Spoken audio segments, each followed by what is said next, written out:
mėsos produktai ir žuvies. Ir šiandien aš norėjau parodyti, kad yra ne tik tokias mitybos piramides, yra rekomendacijų ir galimybių kitaip maitintis.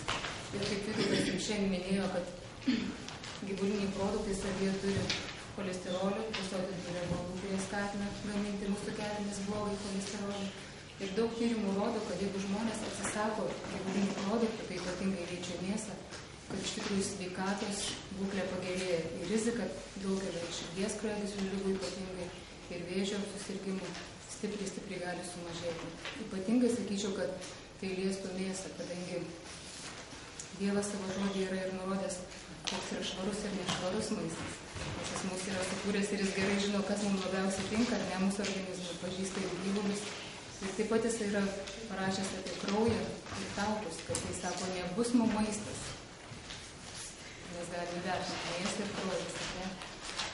Iš tikrųjų, jeigu mes valgom pilnaverčius grūdinius, kaip ir vakar kalbėjom, ar ne, įvairovę. Kaip? Garsiau. Jeigu mes valgom pilnaverčius grūdinius, kad būtų įvairūs ir kuo mažiau rafinuoti, ne balti miltai, rūpūs miltai, kad ir selenų būtų ir įvairios kruopos, kuo mažiau perdirbtos, kuo natūralesnės, kaip Dievas yra sukūręs. Jeigu valgom įvairias daržoves, vaisius, ir jeigu mes mėsą ir, sakykime, žuvį keičiam pupelėm, tai labai svarbu, kad mes kasdien gautumėm visų baltymų, tai yra svarbių amino rūgščių. Kasdien mes turėtumėm valgyti kažką iš grūdinių ir kažką iš ankštinių. Ir ankštiniai tai pupelės, lęšiai, sojos pupelės, pupos ir įvairių, kas dar yra ten įvairių tokio avinžirnių dabar irgi atsiranda. Ir riešutėlių, sėklų. Ir taip pat netgi, matot, punktyras yra netgi žmonių, kurie nevalgo ir pieno produktų. Tokie žmonės mes su Vytautu, nes mūsų šeima jau 11 maždaug gal metų visiškai nevalgom gyvulinių produktų. Ir mūsų dukrytė, kuris skaitė eilėraštį, kai aš jau jos laukiausi, jau nevartojau kelis metus visiškai jokių gyvulinių produktų ir gydytojai perspėdavo, kad čia jums bus blogai, bet ačiū Dievui, aš gyvybė sveika ir aš tikrai žinau, kad tai bus gerai ir anksti pradėjo vaikščioti, puikiai turi atmintį ir sveika merginė. Aš tikrai tikiu, kad jeigu mes atsisakysim mėsos, bet jeigu mes valgysim pilną vertį maistą, ne taip, kad pas mus balti blynai, ar ne, iš baltų miltų ir nieko įvairaus, tai mes nuskurdinsim. Bet jeigu mes įvairų maistą valgysim ir mąstysim, kas sveikiau, kad mes galim jaustis geriau. Ir kadangi mes vis kalbam apie tai, kaip pakeisti ar ne kažkokių pilnaverčių baltymų, šiandien aš norėjau jums pristatyti vieną receptuką. Vakar mes turėjom sojos paplotėlių receptą, ar ne? Tai šiek tiek užtrunka, reikia sumalti. Tai šitas receptas labai paprastas. Lęšius, ar esat bandę visi lęšius ragavę? Tai tokie kaip žirniukai, bet suploti. Seniau Lietuvoje aš skaičiu, kad buvo labai populiarūs lęšiai, augina pas mumis. Ir galim dabar auginti, bet labai jos reikia aižyti sunkiai, ten turbūt reikia mokėti su tom iš jos kitais būdais. Kuom lęšiai vertingi, jie ir geras baltymų šaltinis, ar ne? Kartu su grūdiniais mes gausim visas amino rūgštis. Su grūdiniais tai su kuom? Tai būtų duona gera, ar ne? Arba kažkokia košė, grikių, ryžių, įvairiausių mes turime grūdinį. Lęšiai dar taip pat labai turtingi folio rūgštimi, o folio rūgštis labai svarbi mūsų nervų sistemai. Mūsų nervų sistema kontroliuoja viską, tai ne tik mūsų emocijos, ar ne? Tai nuo nervų gero funkcionavimo priklauso, ar mes judinsim ranką, ar įvairūs kiti dalykai. Taip pat lęšiai turi daug geležies. Iš tikrųjų, iš ankštinių jie vieni iš tokių kaip lyderiai. Būna tokie lęšiai oranžiniai, gal esate pastebėję. Jie yra šlifuoti lęšiai. Ir šiaip lęšiai įvairių spalvų, jų gali būti rudų, žalių. Iš ankštinių jie greičiausiai išverda. Jeigu pupelės, ar ne, mes turim užsimerkti, nes labai ilgai virs. Tai lęšius mes galim greitai sumastėm 45 minutės ir jie išvirs.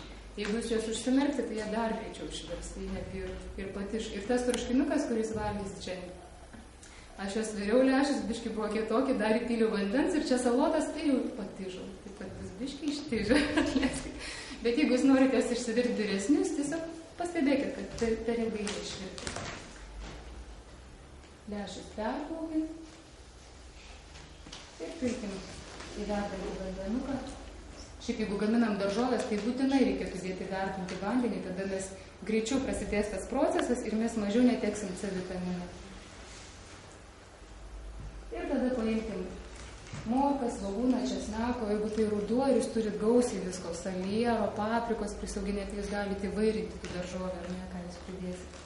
Galime ir kopūstą, aliejų šiek tiek. Jeigu norim patroškinti, labai gerai yra naudoti alyvuogių aliejų extra virgin. Jisai taip pat yra geras, kad apsisaugoti nuo širdies kraujagyslių ligų. Ir jisai iš aliejų pakelia aukščiausią temperatūrą. Nors šiaip nerekomenduojama yra kepti, ar ne? Dėl ko nerekomenduojama? Dėl to, kad kai mes pilam į keptuvę aliejų, o keptuvė kaista tiesiai ant šitos kaitlentės, ar ne? Ten gali būti labai didelis karštis. Ir tiesiog riebalai jau jie kenksmingi palieka.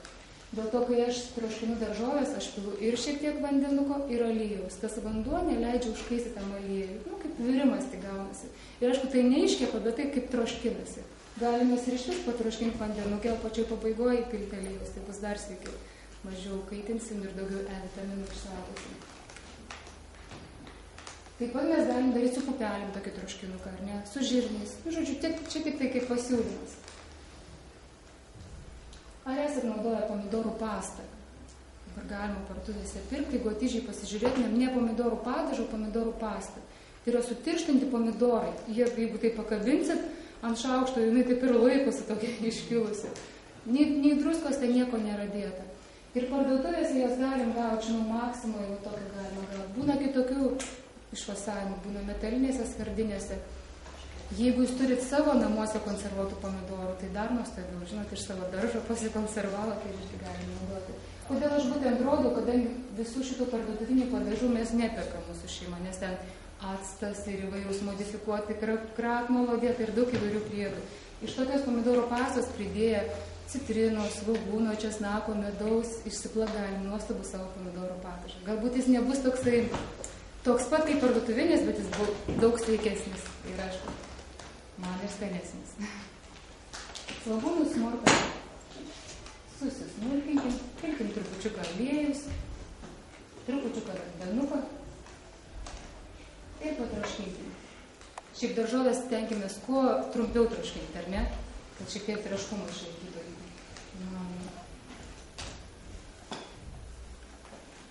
Trupučiuką druskytės.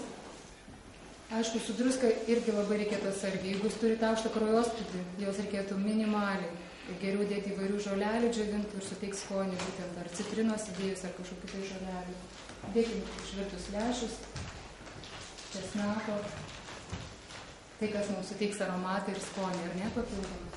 Ir mes galim palikti taip, ar ne, tik tai išmaišius su troškiniuku, bet galim įdėti kažkokių pomidorų, ar ne, ar tai tyrės, ar tos pomidorų pastos, tada bus toks malonus rūgštumas ir spalvotas įgis. Ir kai mes išmaišom, leiskim šiek tiek, kad skoniai susigertų, susivienodintų, ar ne, kad lęšiai sugertų to česnako ir daržovių skonį. Vakar aš minėjau, kad namuose mėgstam auginti pipirnį, ar ne? Žinot, tokie sėklos pipirnės ir ant bindo galim tiesiog drėgnai vis palaisinti, neleidžiant, kad iš jų užauginti tokį daržiuką. Po to nukirpę mes jas galim. O ten tie bordo, tai čia yra lapinių ridikų sėklytės. Žiemą gali papuošti. Pipirnė. Yra tokios sėklos ir ant kokio nors plasmasinio uždėkit binto, paperkit sėklyčių ir palaistykit, kad išbrinktų ir vis laistykit, kad neišdžiūtų ir toks darželis užaugs pipirnių. Jie turi ir geležies daug, ir kalcio, tokia įtroka skonį. Ir salotikių. Kiekvienas iki būtinai kažką šviežio kalbėjom, ar ne, kad gautumėt enzimų, fermentų tų svarbių. Ir šiai dienai paragausit morkų salotų. Morkytės. Jeigu jūs turit morkytės savo iš daržo, tai jūs jų neskuskit, paimkit šepetuką ir nuplaukit, nes ant odelės kaupiasi odelė daugiausia vitaminų ir įvairiausių mikroelementų. Tai stenkimės, jeigu turim savo bulvytės, žinom, kad tenai nepurkšta nieko, tiesiog su šepetuku nutrinkim ir vartokim. Netgi esu kepus plokštainį, lietuvišką tą kugelį, kaip vadina. Nuplaunat tai bulvytės gerai su visa odelė ir po to, kai tarkuoja, dėkit svogūną kartu, kad tarkuotus. Ir tas svogūnas išbarina ir plokštainis visiškai netamsus. Jisai skanus ir daugiau geležies ir įvairiausių medžiagų. Ko mums reikės salotų? Morkų, česnako, svogūno ir gero aliejus. Tai gali būti linų sėmenų šalto spaudimo aliejus, ar ne, kur gausu omega 3. Ten citriną nesvarbu. Citriną, atsiprašau. Ačiū. Bet čia tik variantas, ar ne? Dažnai mes mėgstam su majonezu daryti. Bet vėl, kokia problema yra su majonezu? Majonezas kiaušinių, ar ne? Daug dedama tenai, ne? Bet pas mus dabar partuoj, pažiūrėkim, ar iš tikrųjų visi majonezai daromi iš kiaušinių. Jau kiaušinis turi problemų, daug cholesterolio. Bet dabar daug kur dedama ne kiaušinis, o kiaušinio milteliai.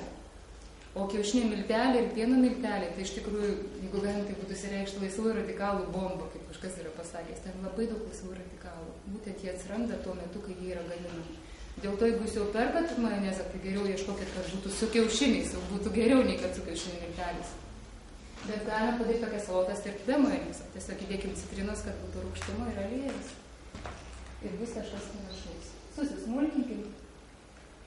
Oro galime dėti. Kai ateis pavasaris, mums išdygs petražolės ir mes galėsim gausiai dėti įvairiausių žaidimų. Ir sakykime, pietus mes turim virtų bulvyčių, lęšių troškinį ir morkytės. Iš tikrųjų, labai ilgai netruks, valandikę laiko ir jūs tokį pietus pasigaminsit. Vietoj bulvių gali būti virti ryžiai, virti grikiai, įvairiausi ar ne kruopų, ką mėgstate.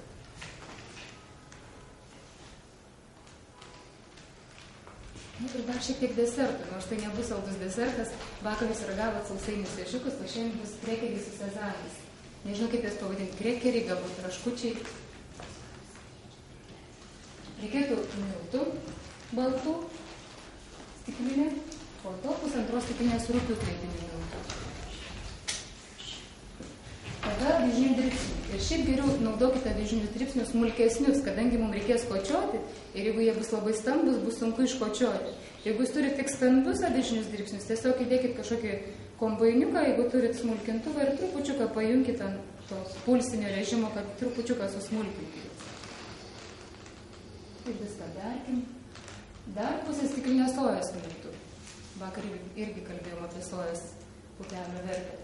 Bet jeigu jūs neturite įvairių šitų priedų, jūs tokius krekerius galite bandyti tiesiog daryti iš baltų miltų ir selenėlių. Selenėlių dabar visur gali pirkti, ar ne, kviečių selenų. Jie gal nebus tokie maistingi kaip šitie, bet tiesiog irgi galite išbandyti, bus sveikiau nei kai kurie parduotuviniai sausainiai. Ko dar? Sezamo sėklų pusės stiklinės. Ir pamenat, ko daug turi sezamo sėklus?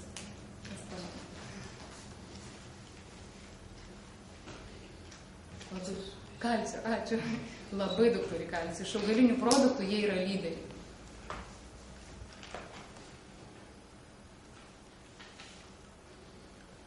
Trupučiuką galima cukraus, galima druskos, bet vėl pasirinktinai. Tokius pačius krekerius esu namuose bandžius daryti dėjus imbiro. Štai imbiro milteliai, jie tokie būna malodiniai, aštrus. Kaip mums reikėtų pusės stiklinės aliejaus ir 3/4 stiklinės vandens, tai nepilna tokia stiklinė. Šiek tiek ir išminkykim gerai tokią tešlą. Šita tešla bus tokia gan biri, nors ją reikės kočiuoti, kadangi daug pridėjom, kiek rupių miltų pridėjom, ar ne, avižinių dribsnių pridėjom, sezamo ir jinai tokia ne taip lengvai kočiuojas, tai žodžiu, viskas įmanoma. Padalinkim į 3 dalis. Pasiruoškim stalą. Aš čia pradžiui naudodavau, kaip sakiau, kepimo popierių. Dabar nebenaudoju, kaip iškočioju, tai tiesiog padedu padėklą ir ant to nepadėklą atšėlą ir ant kočėlo vynioju gražiai tą tešlą, įsivaizduoju tą lakštą ir su to kočėlu padedu ant skardos nuvinioju. Žodžiu, galim ir be kepimo popierius išsivesti. Iškočiuokit, matot, šiek tiek kai kur trukinėlį, tai nori trukinėti. Ir nieko taip spauskit ir tada padarykit įpjovas. Negilės tokias, kad po to būtų lengviau raižyti. Galima tiesiai ir skersai, įstrižai, tada bus landukai.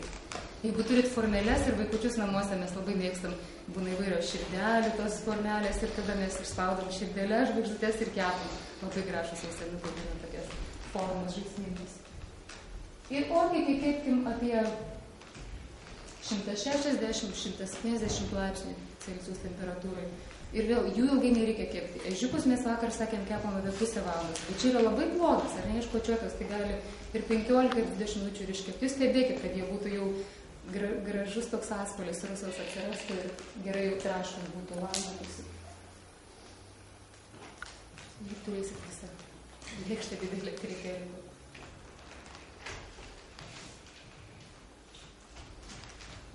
Iš pradžios pirmos skyriaus 29 seilutės Dievas tarė, aš jums dariau įvairias žolės turinčią sėklą, kurios auga žemės paviršiuje, visus medžius, kurių vaisius turi sėklą. Jums tai būna tai maistas.